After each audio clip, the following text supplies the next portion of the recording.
উনি আমার প্রথমত একটা ব্যাখ্যা দিল যে উনি মুরিদ ছিল আল্লামা রিজভী শাহ হুজুর। ও আওয়াজে পড়েন না সুবহানাল্লাহ। আর গাজিয়াত দিন মিল্লাত আল্লামা রিজভী শাহ হুজুর কেবলা শুধু ওলি নয়, ওলি বানানো ওয়ালা। কথা বলেন ঠিক কিনা? তিনার সংস্পর্শে গিয়ে হাজারো মেসাল রয়েছে যারা দুনিয়ার মধ্যে আল্লাহর পুতুল হয়ে গেছে। বলেন না সুবহানাল্লাহ। আল্লামা রিজভী শাহ হুজুর কেবলারও অনেক আল্লাহর ওলি বানিয়ে দিয়েছে।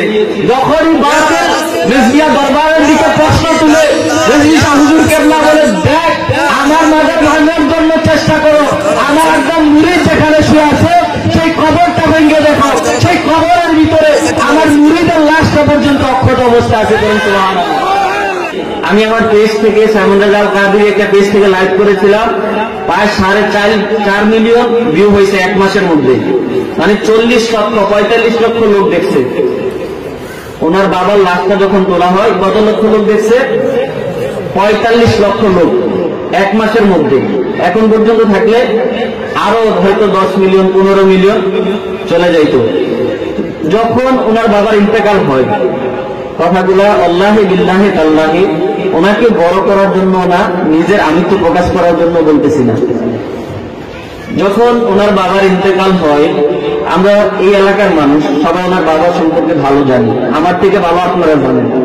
আমি তো ওই দিনকার ছেলে, আপনারা তো ওনার সাথে যারা সমবয়সী চলাফেরা করেছেন তখনকার সময় লোকেরা এখানে আসেন। আমাকে ইন্তেকালের পরে আমি কোনো ব্যক্তির গোসল এই পর্যন্ত দেই নাই। জানাজা দিছি এরকম 10-15-20টা জানাজা দিয়ে দিছি, কিন্তু কখনো কারো গোসল দেই নাই। কারণ সময়টা তো একটা ভয় কাজ করে। কি কাজ করে? ভয় কাজ করে। কোনো মানুষকে গোসল দেই নাই। আমি গোসলের মধ্যে আমাকে টানছে, আমি যাই নাই। তারপরে যখন দাফন কাফন, এই কাফনের কাজ তো আমি করি না। আমাকে রুলামিন কাকা বলছে যে ওনার কাফনের সময় কি হুজুর হয়েছে, একটু কাপড়টা ভরো না, একটু আমাদেরকে দেখাই দাও। তখন আমি একটু সাহস করে ওনার হাতের মধ্যে ধরছিলাম। ওনার হাতটা এভাবে বাইরে পড়েছিল। আমি অন্যান্য লাশও ধরছি, অনেক কবরে নামছি। কারণ কবরে যখন নামানো হয় প্রথমে কিন্তু দেখবেন বলে যে যারা যারা ফজর নামাজ পড়ছেন তারা কবরে নামেন, এরকম বলে কি বলে না? এরকম অনেক জায়গায় দেখছি কবরের পারে গিয়ে যখন এই কথাটা বলে আর লোক পাওয়া যায় না। ফজর নামাজ পড়ার মতো ইমানদার লোক আমরা নাই। ইমানদার দাবি করে কিন্তু ফজর নামাজ পড়ার মতো লোক নাই। কথা বলেন ঠিক কিনা আমার ভাইয়ারা? আমি যখন অনেক লাশ ধরছি, ওনার হাতটা যখন ধরলাম খাটিয়া থেকে বাইরে পড়ে আসে, আমি আস্তে করে ধরে আমার মনে হইল একটা হাত যেভাবে স্বাভাবিকভাবে লড়াচড়া করা যায়, যারা মৃত ব্যক্তিকে গোসল দেন এভাবে কিন্তু স্বাভাবিকভাবে হাত পা লড়াচড়া করে না। আমি এরকম লাশ সিধা করছি যাদের ইন্তেকালের পরে পা গুলা এভাবে হয়ে যাচ্ছে, দড়ি দিয়ে কিংবা সুতা দিয়ে কিংবা কাপড়ের একটা অংশ দিয়ে আঙ্গুলের সাথে আঙ্গুল বেঁধে দেওয়া লাগে। আঙ্গুলের সাথে আঙ্গুল কি করা লাগে? নয়তো লাশের পা শক্ত হয়ে যাচ্ছে এবং কি ঘাড় শক্ত হয়ে যাচ্ছে, ঘাড় ফেরানো সম্ভব হয় না। এরকম দেখছেন না আপনারা? আসেন একটু সামনের দিকে যাই। বিরক্ত বোধ করতেছেন? বিষয়টা জানার দরকার আছে। আমি যখন হাতটা দেখলাম বাইরে পড়ে আছে স্বাভাবিক অবস্থায়, হাতটা ভিতরে ঢুকাই দিলাম। পাগুলো এভাবে আছে স্বাভাবিক অবস্থায়, ঢুকে পিছনের বানটা দিয়ে দিলাম। দেওয়ার পরে জানাজার পরে সম্ভবত একদিন পরে কিংবা 2 দিন পরে এখানে উনি সারাদিন গবেষণা করে লেখালেখি করে, কারো মন চাইলে আসে, কারো মন চাইলে আসে না। যার ভালো লাগে সে আসে, যার ভালো লাগে না কাউকে আসার জন্য জোরও করা হয়। এই পর্যন্ত কেউ বলতে পারবে যেখানে আসার জন্য কাউকে বলছে যে এখানে আসতেই হবে? এই কথা কিন্তু বলে নাই। যার মন চায় সে আসে। আমি আসার পরে ভাইকে বললাম যে ভাই, আমার জীবনে আমি অনেক লাশ কবরের ভিতরে নামাইছি। আমরা কোথায় ছিলাম? আমি ভাইকে বললাম ভাই, যে জীবনে অনেক লাশ নামাইছি। আমার জীবনের প্রথম জানাজা আমি আমার দাদির জানাজা দিছি, জীবনের প্রথম জানাজা। এর আগে আমি কোনো জানাজা দেই নাই। এই জানাজা তো আমার দেওয়ার কথা ছিল না। আমরা যখন মাদ্রাসায় পড়ি আমাদেরকে একটা স্বপ্ন নিয়ে মাদ্রাসার ভিতরে দেওয়া হয়। অন্তত পক্ষে এই স্বপ্নটা মা বাবার থাকে যে আমি যখন মারা যাব আমার সন্তানটা আমার লাশের সামনে ইমামতি করবে। কথা বলেন ঠিক কিনা? যাদের সন্তান মাদ্রাসার ভিতরে পড়ে এই একটা চিন্তাধারা থাকে, ওয়াজ করলে করুক, না করলে নাই। আমার ভাইয়েরা, প্রথম জানাজা দিছে আমার দাদির জানাজা। এমন মনে হয়েছে এইরকম ভয় আমি আর জিন্দিগির ভিতরে পাই নাই।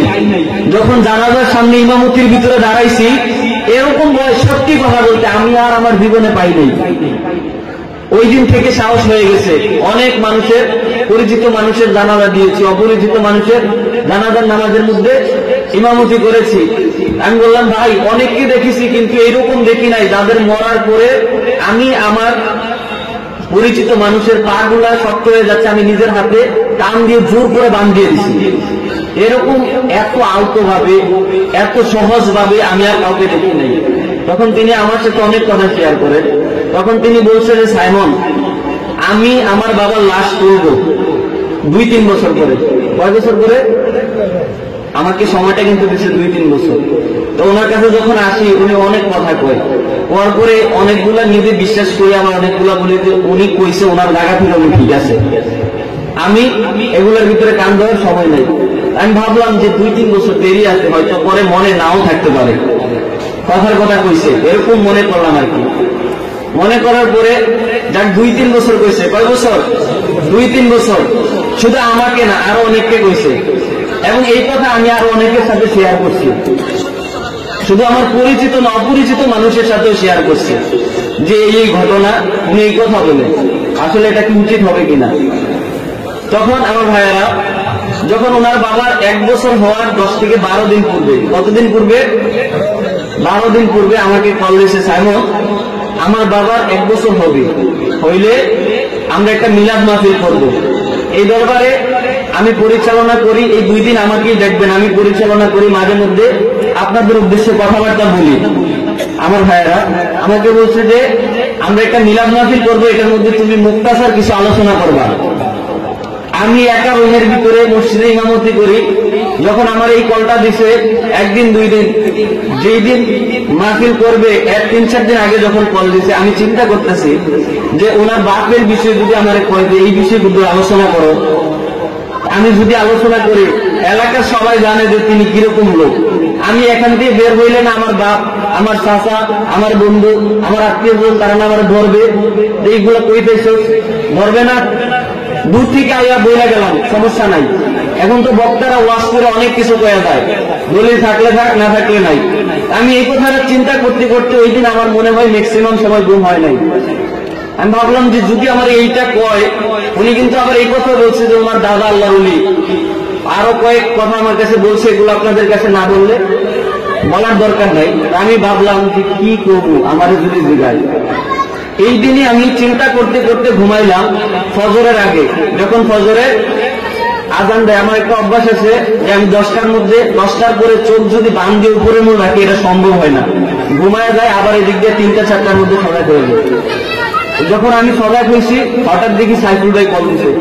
এত রাত্রে তো কল আসার কোনো কথা, বিপদে পড়লে তো মানুষ রাত্রে কল দেয়। আর ওনার বিপদ আমার কাছে থাকবে এটা না, হয়তো আমার বিপদ থাকতে পারে, যে কোনো দরকারে হয়তো কল দিয়েছে। আমি কল ধরার পরে আমাকে বলতো, সাইমন আমার বাপের লাশ তুলছি, বলেন না সুবহানাল্লাহ, উচ্চ আওয়াজে পড়বেন না সুবহানাল্লাহ। আমার বাপের লাশ তুলছি। আমি যখন আসমান থেকে জমিনের ভিতরে পড়লাম যে এটা কি কথা, তুমি আসো, এসে দেখে যাও। আমি আমার আম্মার সাথে সাথে কল দিছি। কল দেওয়ার পরে আম্মা আবার হয়তো আমার আম্মা নামাজের সময় উঠছে, কল ধরছে। ধরার পরে আম্মারে বললাম যে আম্মা আসলে কি ঘটনা সত্য? আমার আমি ফজরের নামাজের পরে বলতেছি যে আসলে কি ঘটনা সত্য, আমি কিন্তু বাড়ির মধ্যে নাই। তখন আম্মা বলতেছে ফুট আওয়ার দরকার নাই, আমি জানি না এটা সত্য না মিথ্যা। যদি পুলিশ টুলিশ আসে তখন কিন্তু আমলিক, কিন্তু ওই যে সরকার পলায়ন করছে, তখন কিন্তু পুলিশের কোনো থানা নাই। আমি বললাম এই সময় পুলিশকে বিচার দেবো, পুলিশ আবার কোনো পুলিশের তো কোনো খবরই নাই। পুলিশ কয়ে আছে কম দেব, সে এখন তো পুলিশের কোনো ডর নাই, পুলিশ জীবন আইতো না, কারণ পুলিশেরই তো খবর নাই। আমি বললাম যে আপনি একটু কষ্ট করে যান, যায় দেখেন তো আসলে ঘটনা সত্য কিনা। আম্মা এই দিক দিয়ে আইসা এই জায়গার ভিতরে দাঁড়ায় আমারে কল দিছে যে আমি দূর থেকে দেখতেছি যে আসলে ঘটনা সত্য। খাটের উপরে লাশ তুইলা অবস্থান করে রাখছে, রাত্রবেলা তুলছে, তোলার পরে এখন মানুষ জিকির করতেছে, বলেন না সুবহানাল্লাহ, উচ্চ আওয়াজে বলেন সুবহানাল্লাহ। আমার কাছে বলার পরে আমি সাথে সাথে মোটরসাইকেলটা বের করে স্টার্ট দিয়ে আয়সা দেখতেছি যে আসলে ঘটনা সত্য। আল্লাহ ওলিদের কেরামত সত্য না মিথ্যা? আমি চিন্তা করলাম যে আমি চিন্তা করতে করতে ঘুমাইলাম যে আমারে যদি কই আমি কোন বিষয়ে কথা বলি, যদি ওনার বিষয়ে কথা বলো, আমার সমস্ত প্রশ্নের জবাব এখানের ভিতরে সমাধান হয়ে গেছে, আর কোন সন্দেহ থাকতে পারে?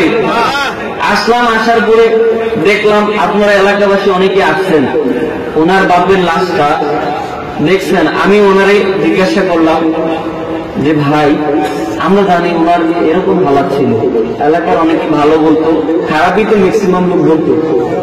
আর আওয়াজ করে বলেন না ঠিক কিনা? সত্য কথা বলতে হবে। জাহাকাল হাক ওয়া জাহাকাল বাতিল ইন্নাল বাতিলা কানা জাহুকা। সত্যকে কখনো মাটি চাপা দিয়ে রাখা যায় নাকি? কখনো সম্ভব না। আমি বললাম ভাই, ওনার এরকম অবস্থা যে ওনার এই অবস্থা কি জন্য হইল? উনি আমার প্রথমত একটা ব্যাখ্যা দিল যে উনি মুরিদ ছিল আল্লামা রিজভী সাহেব কেবলা। ও আওয়াজে পড়েন না সুবহানাল্লাহ। আর গাজিয়াদ্দিন মিল্লাত আল্লামা রিজভী সাহেব হুজুর কেবলা শুধু ওলি নয়, ওলি বানানো ওয়ালা। কথা বলেন ঠিক কিনা? বিনার সংস্পর্শে গিয়ে হাজারো মেসাল রয়েছে যারা দুনিয়ার মধ্যে আল্লাহর কুতুব হয়ে গেছে। বলেন না সুবহানাল্লাহ। আল্লামা রিজভী সাহেব হুজুর কেবলারও অনেক আল্লাহর ওলি বানিয়ে দিয়েছে। যখনই বাতিল রিজভিয়া দরবারের দিকে প্রশ্ন তুলে রিজভী সাহেব হুজুর কেবলা বলে, দেখ আমার মাজার ভাঙার জন্য চেষ্টা করো, আমার একদম মুরিদ যেখানে শুয়ে আছে সেই কবরটা ভেঙে দেখো, সেই কবরের ভিতরে আমার মুরিদের লাশটা পর্যন্ত অক্ষত অবস্থা আছে। বলেন সুবহানাল্লাহ। দুই হাত তুলে বলেন সুবহানাল্লাহ। আমার ভাইয়েরা, শুধু এই জায়গার ভিতরে নয়, ময়নামতি পর্যন্ত এবং ব্রাহ্মণবাড়িয়া পর্যন্ত তোমরা রেজভিদের মাজার ভাঙবে, তোমরা শাহজালালের মাজার ভাঙবে। মাজার ভাঙতে যা তোমরা ইট ভাঙো, তোমরা দেয়াল ভাঙো, তোমরা মসজিদ ভাঙো। আমি বললাম চলো আমাদের সাথে, আমরা তোমাদের সাথে মাজার ভাঙবো। আমরা মাজারের ভিতরে খনন করব, খনন করার পরে প্রমাণ হয়ে যাবে আল্লাহর ওলিদের কেরামত। কথা বলেন ঠিক কিনা? ভাঙতে যদি হয় আল্লামা রিজভী সাহেব হুজুর কেবলা কবরকে খুলে দেখো, তিনি যখন যেইভাবে ছিল এখন এই অবস্থা আছে। এটাই হচ্ছে আমাদের আকীদা। কথা বলেন ঠিক কিনা? কারণ তিনি এমন ওলি, রিজভী সাহেব হুজুর কেবলাকে পর্যন্ত মাজার থেকে তোলা হয়েছে। কথা বলেন ঠিক কিনা? আমরা এবং পীরের মুরিদ, যে পীরকে পর্যন্ত আমরা দুনিয়ার মধ্যে তুলেছি, এটা নেত্রকোনার জমিনে মেসাল রয়েছে। তিনার কবর সংস্মরণ করতে গিয়ে মাজার আমরা এটাকে তুলে উপর করেছি, তিনি ওই অবস্থায় আছে। কথা বলেন ঠিক কিনা? আমার ভাইয়েরা, তিনার মুরিদ পর্যন্ত এই অবস্থায় আছে। তো প্রথম ব্যাখ্যা হলো তিনি জামানার মুজাদ্দেদ, পঞ্চদশ শতাব্দীর রিজভী সাহেব হুজুর কেবলার মুরিদ। দ্বিতীয়ত ব্যাখ্যা হচ্ছে, আপনারা জানেন একটা নেককার সন্তান দুনিয়ার মধ্যে রেখে যাওয়া। আল্লাহ রাব্বুল আলামিন মুসা আলাইহিস সালামের জামানায় এক ব্যক্তি সংকল্প করলো, ইচ্ছা করলো, এরাদা করলো যে ওই ব্যক্তি যখন সন্তান হবে তাকে ইলমে দ্বীনের শিক্ষা দেবে। কিসের শিক্ষা? ইলমে দ্বীনের শিক্ষা দেবে। ওই ব্যক্তি গর্ভ রেখে সন্তান, তার স্ত্রীর যখন গর্ভের ভিতরে ব্যক্তির ইন্তেকাল হয়ে গেছে, ইন্তেকালের পরে কবরে আযাব শুরু হয়ে গেছে। কারণ দুনিয়ার ভিতরে ওই রকম ভালো কাজ করে যেতে পারে নাই। সন্তান 1 বছর, 2 বছর, 3 বছর, যখন সন্তান বুঝের হয়েছে, হওয়ার পরে যখন প্রথম দিন মক্তবে গিয়ে বিসমিল্লাহির রহমানির রহিম পড়ছে, রব্বুল আলামিন বলে এই বিসমিল্লাহর বরকতে তার বাপের কবরে আযাবকে মাফ করে দিছি। বলেন সুবহানাল্লাহ। তাইলে দুনিয়ার ভিতরে নেক সন্তান রাখার দরকার আছে না নাই? এখন তো সন্তান পাপ করে বাপ দেয়া পাপ ঘোরা দেয় টাকা দেয়া। কথা বলেন ঠিক কিনা? সন্তান চুরি করে বাপ দেয়া ওই চুরি ধামা চাপা দেয়। কথা বলেন ঠিক কিনা? এখন সন্তান সন্ত্রাস হয়েছে, বাপ দেয়া সন্ত্রাসের পক্ষপাতিত্ব করে। কথা বলেন ঠিক কিনা? আমার ভাইয়েরা, দ্বিতীয়ত কারণ হচ্ছে তিনি এমন একজন সন্তানকে দুনিয়ার জমিনে রেখে গেছে যিনি দুনিয়াকে লাথি মেরে দিয়েছে, যিনি চাইলে দুনিয়ার অনেক কিছু হইতে পারত। আপনারা জানেন না ইতিহাস? আমাদের এলাকার অনেকের আফসোস আছে যে দরকার আছে চাকরি ছাড়া গাড়ি নিয়ে বাড়িতে আসবে। এখন তো টাকা হইলে দেখবেন সমাজে চেয়ার আগে, কথা বলেন ঠিক কিনা? আমার ভাইয়েরা, ক্ষমতা ক্ষণস্থায়ী। একটা মেসাল বলতে হয়, ওই দিন আমি একটা আমার পরিচিত জায়গার মধ্যে গিয়েছিলাম। এই জায়গাটার মধ্যে আমি আজ থেকে আরো 6 মাস পূর্বে গিয়েছিলাম। কিছু নেতা ফেতা আছে না, তখন তাদের ক্ষমতা ছিল। আমি চেয়ারগুলো লক্ষ্য করলাম, একই জায়গার ভিতরে স্টেজ হয়েছে, একই জায়গার ভিতরে প্যান্ডেল হয়েছে। লোক সমাজ, এই সমাজের মানুষগুলা ছিল। সময়ের ব্যবধানে এই জায়গার মানুষগুলা পরিবর্তন হয়ে গেছে। কারণ এখন ক্ষমতা লড়ছে, চেয়ারের ভিতরে ভিন্ন লোক বসছে কি বসছে না? বসে নাই।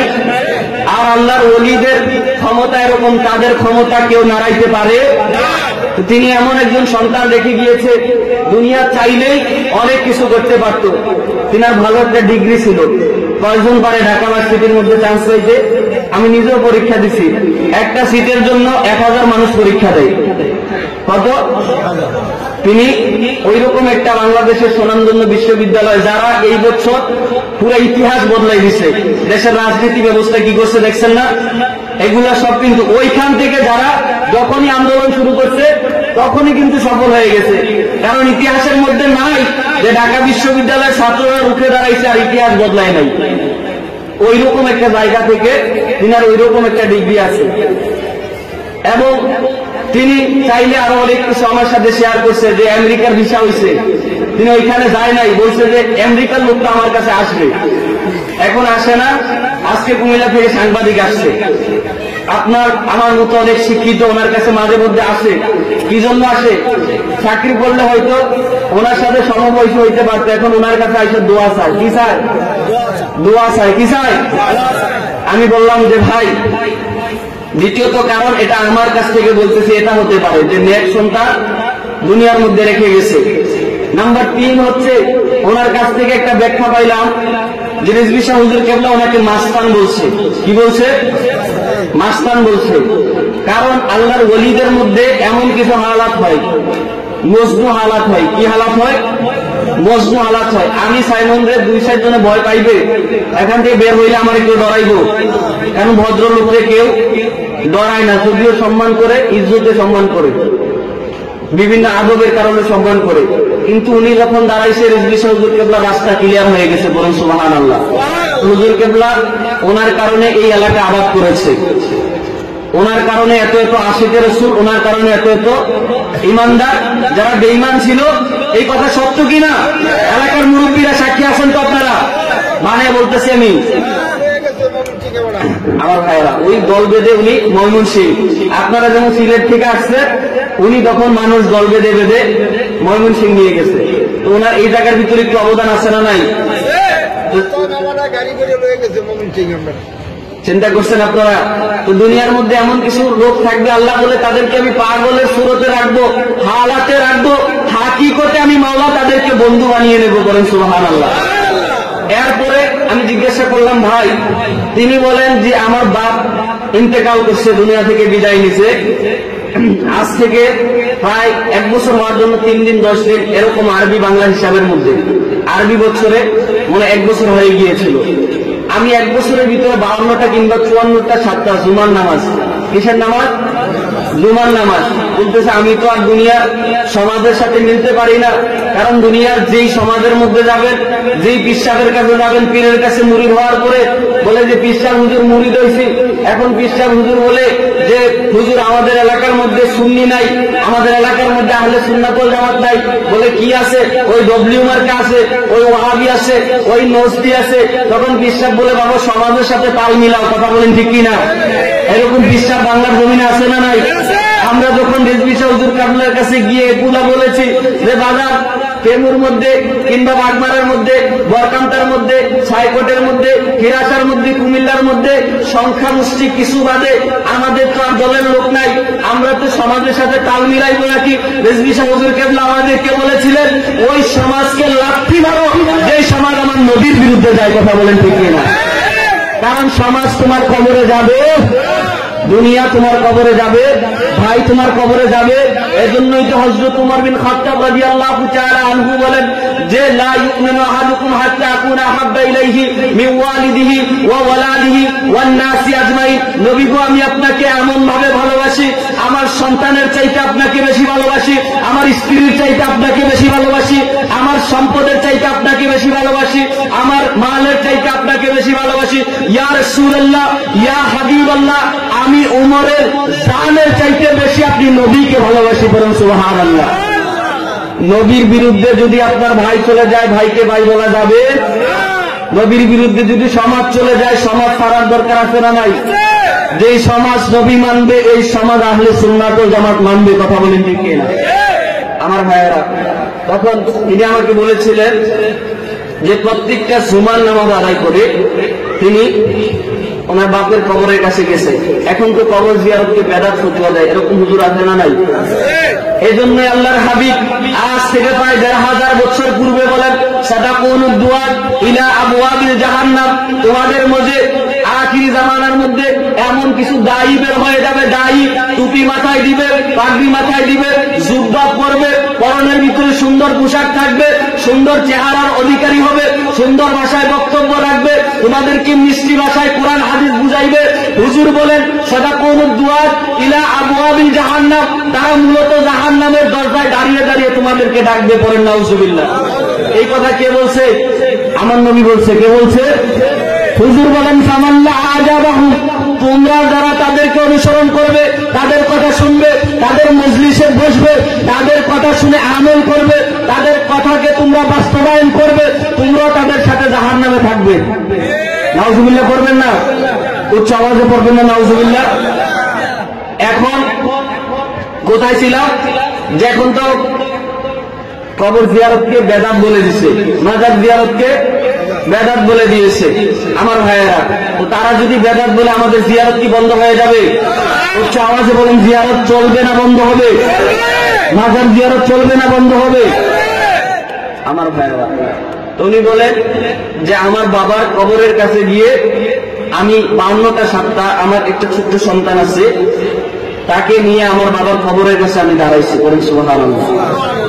কারণ পিতার কবরের কাছে যখন সন্তান দাঁড়ায়, আমাদের আকীদা হচ্ছে আকীদা আহলে সুন্নাত, কিতাবের নাম হচ্ছে আকীদাতুন নসুফি, কিতাবের নাম হচ্ছে আকীদাতুত তাহাবি।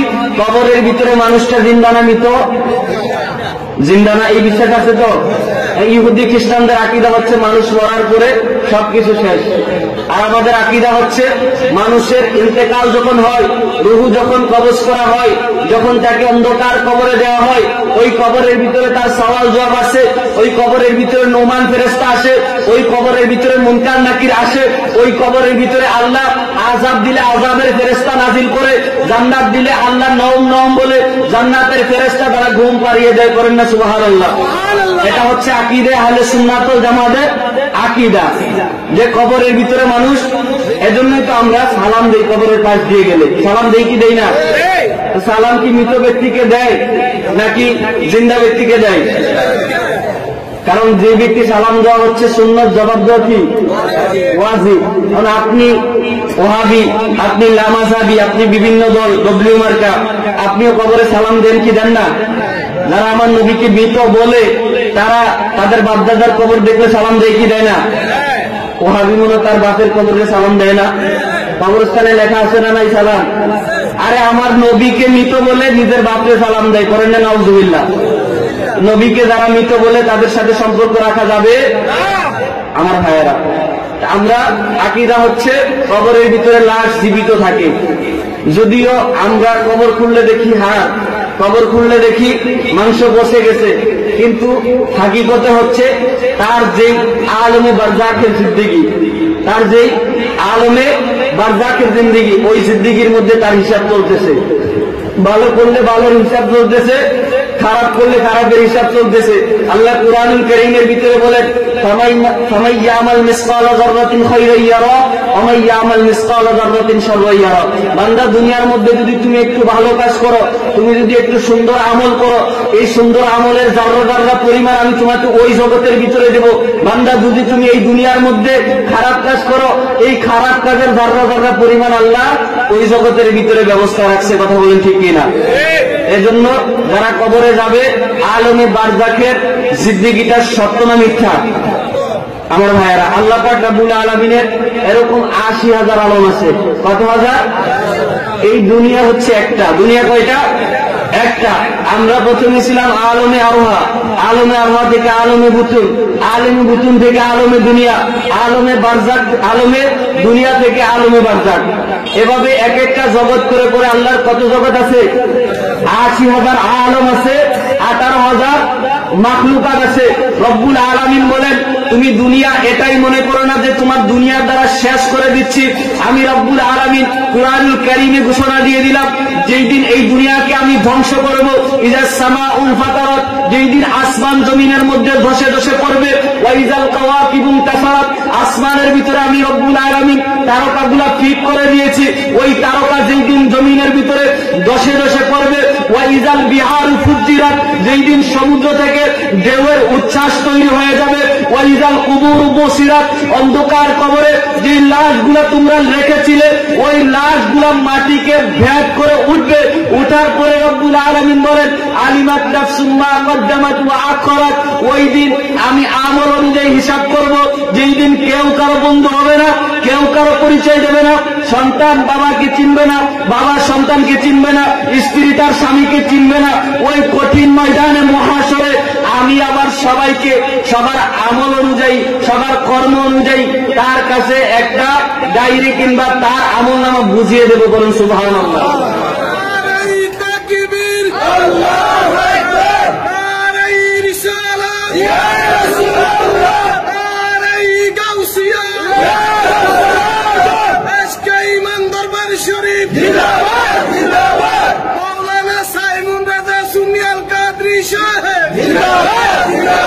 আমার ভাইরা বলতেছিলাম, কবরের ভিতরে মানুষ জিন্দা না মৃত? আমরা জিন্দা দেখে সালাম দিই, আসসালামু আলাইকুম ইয়া আহলাল কবর বলে সালাম দেন কি দেন না? এই ডব্লিউ বলে যে নবী মৃত, ওই ডব্লিউ তার বাপের সালাম দেন। ডব্লিউ দ্বারা বুঝছেন তো কারে নাম করার দরকার নাই। আপনি যদি নবীরে মৃত কোন, আপনি ডব্লিউ, আপনি ওহাবি যদি আমার নবীকে মৃত বলেন। কথা বলেন ঠিক কিনা? আমি যদি বলি আমি ওহাবি। কথা ক্লিয়ার হয়েছে? উনি বলেন যে আমার বাবার কবরের কাছে গিয়ে আমি দোয়া করেছি। কি করেছি? দোয়া করেছি। কিতাবের মধ্যে এসেছে, যখন কারো আত্মীয় স্বজন মারা যায়, তার সন্তান, তার আত্মীয় স্বজনরা যখন কবরের পাশ দিয়ে যায়, কবরের পাশ দিয়ে যাওয়ার পরে বাবার কবরের কাছে যখন সন্তান দাঁড়ায়, স্ত্রীর কবরের কাছে যখন স্বামী দাঁড়ায়, বন্ধুর কবরের কাছে যখন বন্ধু দাঁড়ায়, ভাইয়ের কবরের পাশে যখন ভাই দাঁড়ায়, সিনা বরাবর যখন মিলে যায়, ওই কবর থেকে কবরওয়ালা ব্যক্তি তাকে দেখতে পায়। বলুন সুবহানাল্লাহ। ওই কবরওয়ালা ব্যক্তি তার জন্য দোয়া করে, তারও উচিত কবরওয়ালা ব্যক্তির জন্য দোয়া করা। আমি গিয়ে দোয়া করেছিলাম যে আল্লাহ রাসূলের দরবারে, যে যদি আমি সত্য হয়ে থাকি, কত কররা কথাটা বলেছিলেন, আপনাদের কাছে বলতেছি আমার ভাইরা, ওনাকে বড় করার জন্য বলতেছি না, নিজের আমিত্ব প্রকাশ করার জন্য বলতেছি না। এখানে কেউ না আসলো, আজকের এই উরুস মুবারক চলবে। কথা বলেন ঠিক কিনা? কারণ দুনিয়ার কাউকে দেখানোর জন্য এই উরুস মুবারক করা হয় নাই, দুনিয়ার কোনো কারো কিছু পাওয়ার আশা করে এই উরুস মুবারক করা হয় নাই, দুনিয়ার কাউকে সন্তুষ্ট করার জন্য এই উরুস মুবারক করা হয় নাই। এই উরুস মুবারক করা হয়েছে খাওয়া গরিবে নওয়াজকে সন্তুষ্ট করার জন্য। আজকের এই উরুস মুবারক গৌসে পাককে সন্তুষ্ট করার জন্য। আজকের এই উরুস মুবারক ইমামদেরকে সন্তুষ্ট করার জন্য। আজকের এই উরুস মুবারক আউলিয়া কেরামদেরকে সন্তুষ্ট করার জন্য। আজকের এই উরুস মুবারক হচ্ছে শাহেনশাহে মদিনাওয়ালাকে সন্তুষ্ট করার জন্য। বলুন সুবহানাল্লাহ। আমরা মদিনাওয়ালার সন্তুষ্টি চাই কি চাই না? এই হাত তুলে বলেন, চাই কি চাই না? আমার ভাইরা, তিনি বলেন যে আমি গিয়ে দোয়া করেছিলাম আমার নবীর দরবারে যে ইয়া রাসূলুল্লাহ, ইয়া হাবিবাল্লাহ, আমি যদি আপনার গোলামি করে থাকি, আমি যদি আপনার ইত্তেবা করে থাকি, আমি যদি আপনার অনুসরণ করে থাকি, আমি যদি আপনার ইতাআত করে থাকি, আমি যদি আপনাকে ক্ষুদ্র পরিমাণ ভালোবেসে থাকি, যারা আজকে আমার ওলাদ দিয়ে কথা বলে, যারা আজকে আমার বাপকে নিয়ে কথা বলে, এরকম অনেক কথা শুনেছি যে সারা জীবন এই করছে, আজকে তার সন্তান ওলি হয়েছে, এরকম কথা আছে না নাই? এই এলাকার মধ্যে এই কথা হয় কি হয় না? আমার ভাইয়েরা, তিনি বললেন যে ইয়া রাসূলুল্লাহ, আল্লাহর ওলিদের অপমান স্বয়ং রব্বুল আলামিন সহ্য করে না। রব্বুল আলামিন বলেন যে যারা আমার ওলিদের বিরুদ্ধে যাবে, আমি তাদের বিরুদ্ধে যুদ্ধ করবো। পারেন না সুবহানাল্লাহ। এই ওয়াহাবি তৈরি হয়ে থাকো, মাওলা রব্বে কারীমের কামান যখন দুনিয়ার মধ্যে আসবে, আল্লাহ রব্বুল আলামিন বলেন, হাবিব আপনি কি দেখেন নাই, আলাম তারা কাইফা ফাআলা রব্বুকা বিআসহাবিল ফিল, আমি রব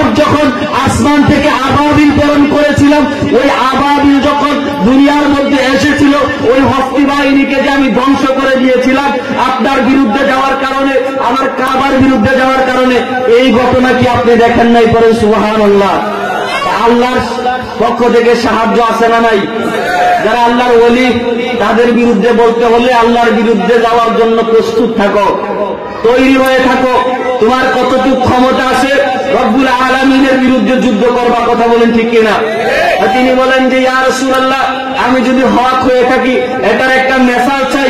প্রত্যেকটা সুমার পরে আমি দোয়া করেছিলাম যে আমার পিতা শরীয়তের মধ্যে মাস্তান আব্দুর রশিদ তার লাশকে যেন এই মাটি স্পর্শ করতে না পারে। বলেন না সুবহানাল্লাহ।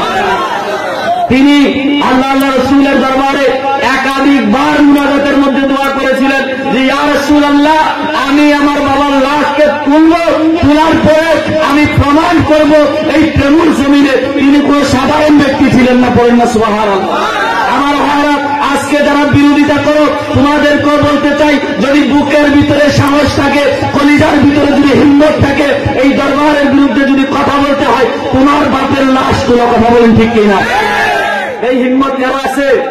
এই হিম্মত না রাখলে এই দরবারের বিরুদ্ধে কথা বলা বন্ধ করে দাও। কথা বলেন ঠিক কিনা? আমার ভাইয়েরা, এই দরবার মদিনা বলার দরবার। আমাদের মধ্যে অনেকে আছে এই টুপি মাথায় দিছি রেজভী শাহ হুজুরের মুরিদ। অনেকে মনে করে এই টুপি না পড়লে বুঝি রেজভী শাহ হুজুরের মুরিদ না। করেন না নাউজুবিল্লাহ?